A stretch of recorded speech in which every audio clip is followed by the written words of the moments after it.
Mahatma Gandhi quiz competition. Gandhi ji का यौम पैदाइश 2 अक्टूबर 1869। गांधी जी की जाए पैदाइश रियासत गुजरात में मकाम पोरबंदर।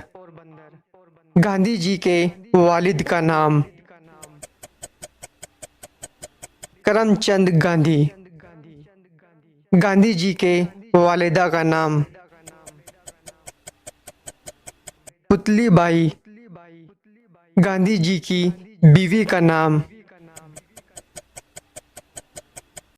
कस्तूरबा गांधी।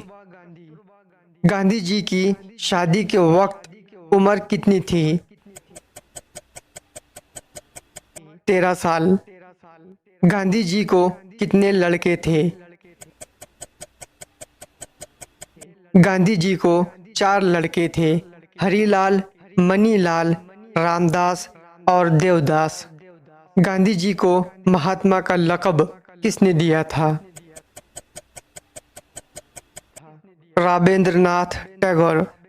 गांधी जी के कातिल का नाम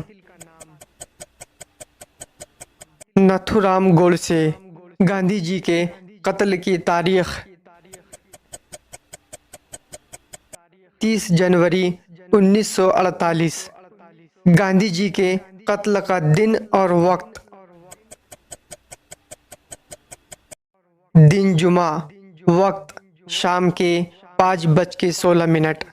नथुराम गोडसे को कब गिरफ्तार किया गया? गांधी जी के कत्ल के फौरन बाद।